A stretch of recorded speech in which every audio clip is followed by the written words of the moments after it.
नमस्कार दोस्तों, हरे कृष्णा, राधे राधे। कैसे हो आप सब लोग? आशा करती हूँ सब लोग बहुत अच्छे हो, जन्माष्टमी की तैयारी में लगे हुए हो। आज का वीडियो बहुत खास है, बहुत सारे क्वेश्चन हैं और सारी चीज़ें वीडियो करके दिखाना मतलब बहुत ज़्यादा टाइम कंज्यूमिंग है और मतलब इतना धीरे धीरे आता रहेगा। लेकिन मैं चाहती हूँ कि आपका क्वेश्चन का सॉल्यूशन अभी मिल जाए, इसी वीडियो में मिल जाए, क्योंकि करके दिखाने वाले जो वीडियोस है वो ऑलरेडी चैनल पर अवेलेबल है। सारे लिंक मैं दे दूंगी डिस्क्रिप्शन बॉक्स में, आप उस वीडियो को जरूर देख लीजिएगा। वैसे इस साल भी मैं कोशिश करूंगी कि सारी चीज़ें मैं आप लोगों को एक बार करके दिखाती हूँ, मतलब एकदम से जाता है, समझ में आ जाता है। तो देखो, सबसे पहला क्वेश्चन, सबसे इंपॉर्टेंट क्वेश्चन, 15 क्वेश्चन है, ये 1 नंबर क्वेश्चन है। ठीक है, कि जन्माष्टमी कब है? जन्माष्टमी है मंडे 26 अगस्त, और 26 अगस्त के दिन सारा दिन उपवास रखना है। 26 अगस्त के पूरा दिन निकलने के बाद जब रात की 12 बजेगा, मतलब जिस दिन से 27 अगस्त शुरू होगा, समझ में आएगा ना? बहुत कंफ्यूजन है, बहुत ज़्यादा क्वेश्चन है। 26 अगस्त सुबह से आपको उपवास रखना है, रात को 12 बजे ठाकुर जी की जन्म करवा के पूजा करनी है। तो उपवास हम जन्माष्टमी कब रखेंगे? 26 अगस्त के दिन। और इसी दिन हमें रोहिणी नक्षत्र भी मिल रहा है, तो एकदम बहुत ही बढ़िया संयोग आया है जिसमें हमें उपवास रखनी है और पूजा करनी है। इसकी पूरी अगर आपको शुभ मुहूर्त चाहिए तो मैं हो सकता है कि यहाँ पे स्क्रीन में दे दूँ, या तो फिर डिस्क्रिप्शन बॉक्स में रह जाएगा, आप लोग एक बार चेक जरूर कर लीजिएगा।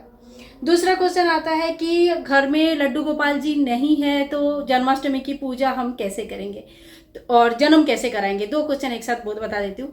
देखिए, लड्डू गोपाल जी अगर नहीं है तो आपके पास भगवान कान्हा जी के, भगवान श्री कृष्ण के विग्रह है, मूर्ति है, फोटो है, जो है मतलब अगर जैसे कान्हा जी के फोटो दोनों भाइयों के एक साथ है, जैसे बलताऊ के साथ कान्हा जी है, बच्चों का जो छोटे बच्चों का फोटो होते हैं, या राधा रानी के साथ है, तो आप उन फोटो का, उन विग्रह का पूजन कर सकते हैं, कोई दिक्कत नहीं है। ठीक है, तो अगर लड्डू गोपाल जी लाना चाहते हैं तो बहुत बढ़िया है, नहीं है तो कोई बात नहीं, आपके पास जो अवेलेबल है कान्हा जी का फोटो, वो आप उनकी पूजन कर सकते हैं। और अगर कुछ भी नहीं है तो देखो, मार्केट में 20, 30, 50, 100 रुपया तक बहुत ही बढ़िया बढ़िया फोटो मिल जाता है, तो आप एक फोटो जरूर लेके आइएगा, क्योंकि एक बहुत बड़ा त्यौहार है।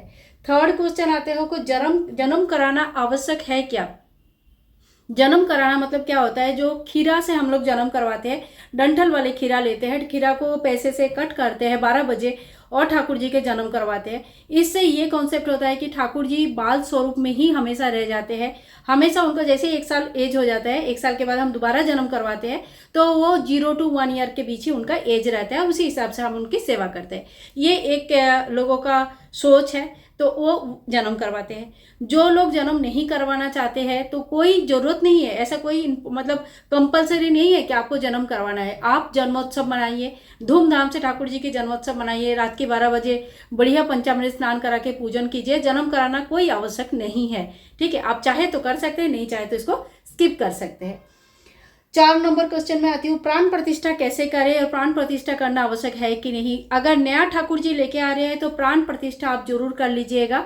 प्राण प्रतिष्ठा कैसे करते हैं इसके कई वीडियोस चैनल पर ऑलरेडी अवेलेबल है।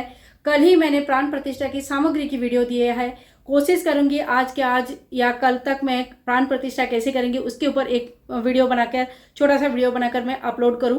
ठीक है, आप देख लीजिएगा। लेकिन अगर आप ठाकुर जी ऑलरेडी पहले से आपके पास है, पूजा कर रहे, रेगुलर बेसिस पे पूजा कर रहे, डेली नित्य सेवा हो रहा है, तो उनकी अलग से प्राण प्रतिष्ठा नहीं होती है। ठीक है ना? तो आपका जो पूजा हो रहा है, आपने जो भोग लगाया, इसी से उनका प्राण प्रतिष्ठा हो जाता है, तो आप उनका दोबारा प्राण प्रतिष्ठा ना करें। ठीक है, इसके बाद 5 नंबर क्वेश्चन में आती हूँ, राधा रानी ला सकते हैं क्या? तो क्यों नहीं ला सकते? कान्हा जी के जीवन में अगर सबसे ज़्यादा महत्व कुछ रखते हैं तो वो है राधा रानी। तो अगर आप राधाष्टमी में राधा रानी लाना चाहते हैं तो वो भी बहुत शुभ मुहूर्त होता है, शुभ दिन होता है, ला सकते हैं।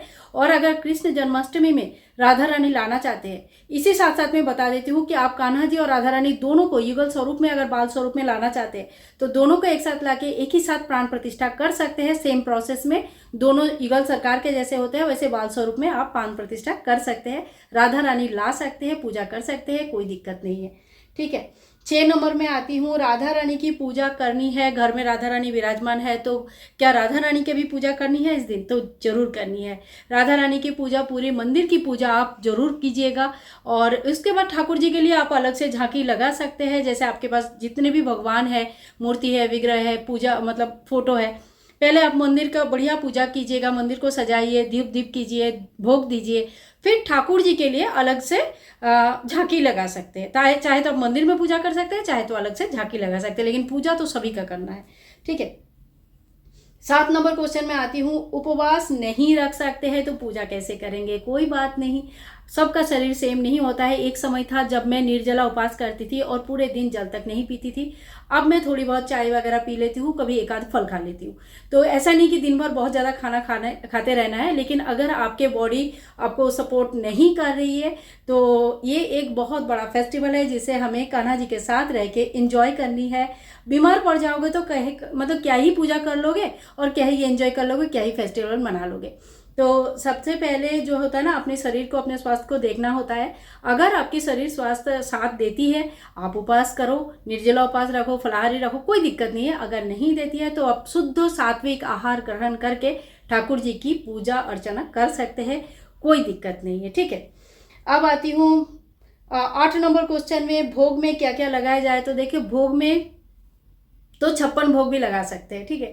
कोई कोई तो 100 से ज़्यादा भोग लगा लेते हैं, तो भोग लगाने की कोई लिमिट नहीं है। लेकिन कुछ भोग ऐसे होते हैं जो ठाकुर जी को बहुत प्रिय होते हैं, उसके ऊपर अलग से मैं एक वीडियो आपको डाल दूंगी। लेकिन मतलब देखो, जैसे माखन मिश्री हो गया, लड्डू हो गया, शहद हो गया, इस तरह का कुछ, जैसे खीर हो गई, इस तरह का कुछ भोग होता है जो ठाकुर जी को बहुत प्रिय होता है। इसके अलावा आप फलों का भोग लगा सकते हैं, कितने तरीके का मिठाई का भोग लगा सकते हैं।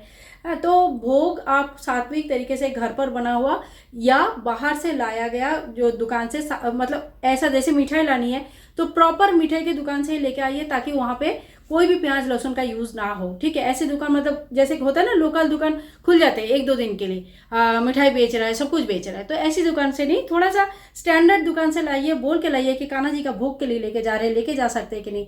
तो इस तरह से आप ला सकते हैं, कोई दिक्कत नहीं। हर चीज़ हम घर पर बना नहीं सकते, हर कोई नहीं बना सकता, तो आप ला सकते हैं, लेकिन सात्विक होना चाहिए, ठीक है। स्नान कब और कैसे करानी है? तो स्नान का देखो, स्नान आपको एक बार सुबेरे तो करानी है।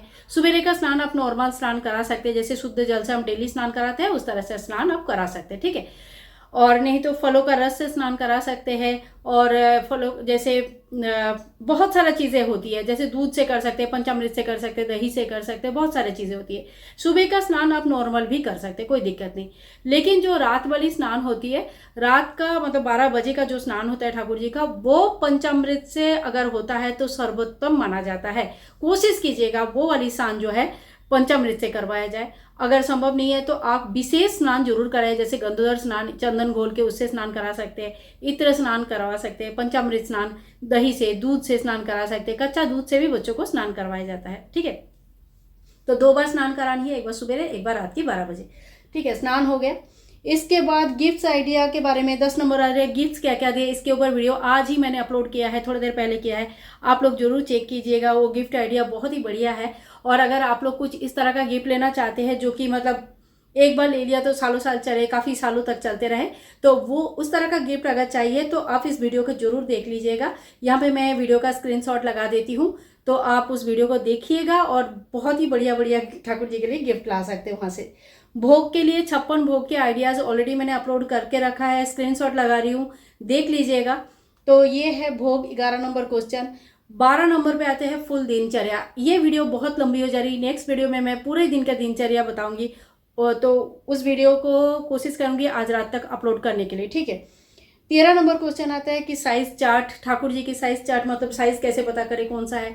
तो ऑलरेडी वीडियोस चैनल पर अवेलेबल है, आप देख सकते हैं। साइज चार्ट के ऊपर वीडियो कल मैं फिर से डालूंगी, आप लोग उस वीडियो को देख लीजिएगा अगर नहीं मिल रहा है। बहुत लोगों का यही समस्या रहता है कि मैडम वीडियो मिल ही नहीं रहा है, ठीक है। हो सकता है कभी कभी मुझे भी नहीं मिलती है, तो मैं फिर से ये डालूंगी साइज चार्ट का वीडियो, वो आप जरूर देख लीजिएगा। ठाकुर जी कितनी बड़ी लाना है, तो देखिए 3 नंबर, 2 नंबर, 3 नंबर से लेकर 6 नंबर तक ठाकुर जी घर के लिए बहुत सही रहते हैं। इनको श्रृंगार करना आसान होता है, कहीं ले जाना आना आसान होता है। बेसिकली 3 से लेकर 5 नंबर का जो साइज़ होते हैं, 3 से लेकर 5, ठीक है, ये कहीं आना जाना करने के लिए बहुत सही रहते हैं। इसके अलावा तो आप बड़े बड़े रख सकते हो, लेकिन वो ले जाने आने में दिक्कत होती है, जितनी बड़ी विग्रह उतना बड़ा सेवा होता है, तो उस हिसाब से आप देख लीजिएगा। छोटी मूर्ति घर के लिए सही रहता है, ठीक है। कितनी कान्हा जी रख सकते हैं, तो कान्हा जी आप देखो घर के लिए एक ही कान्हा जी सबसे बेस्ट होते हैं। अब किसी किसी वजह से कभी कभी हम अनजाने में पता नहीं चलता है, या कोई सिचुएशन ऐसे क्रिएट होता है कि हमारे पास एक से ज़्यादा कान्हा जी होते हैं, तो ठीक है, एक से ज़्यादा कान्हा जी अगर है तो दोनों का सेवा देना है, दोनों का ही आपको पूजन करना है, दोनों का भोग लगाना है, धूप दीप करनी है, डेली शयन देना है, डेली उठाना है सवेरे। तो ये जो सेवा होगा दोनों के लिए ही होगा। ऐसा नहीं कि एक कान्हा जी को आप लाए तो दूसरे को आपने निकाल दिया, ये चीज़ें नहीं होनी चाहिए। बस इस बात का ध्यान रखिए। लेकिन अगर आपके पास ऑलरेडी एक कान्हा जी है तो आप कोशिश कीजिएगा उन्हीं का सेवा करने के लिए। एक से ज़्यादा कान्हा जी होता है तो अपना काम बहुत बढ़ता है, फिर धीरे धीरे गिल्टी फील आता है कि हम लोगों ने अच्छे से नहीं कर पाया, अच्छे से नहीं कर पाया। तो इसीलिए पहले से सोच समझ के जो भी करना है, आप एक से ज़्यादा रख सकते हो लेकिन अपना कैपेबिलिटी के हिसाब से रखिएगा, ठीक है। इसके बाद 14 नंबर पे आता है पूजा विधि और 15 नंबर पे आता है पूजा सामग्री। पूजा सामग्री का वीडियो और पूजा विधि का वीडियो ऑलरेडी चैनल पर अवेलेबल है और इसके ऊपर नया वीडियो भी आने वाला है। तो ये जो 1-2 दिन का टाइम है, इसमें बहुत सारे वीडियोस मैं अपलोड करने वाली हूँ, आप लोग जरूर देख लीजिएगा। आज की वीडियो से अगर आप लोगों को कुछ भी फायदा हुआ है तो please like share and comment, channel को सब्सक्राइब करके रखिएगा। Happy Janmashtami to all of you. मिलती हूँ नेक्स्ट वीडियो में, तब तक के लिए हरे कृष्णा, राधे राधे, बाय बाय दोस्तों, टेक केयर।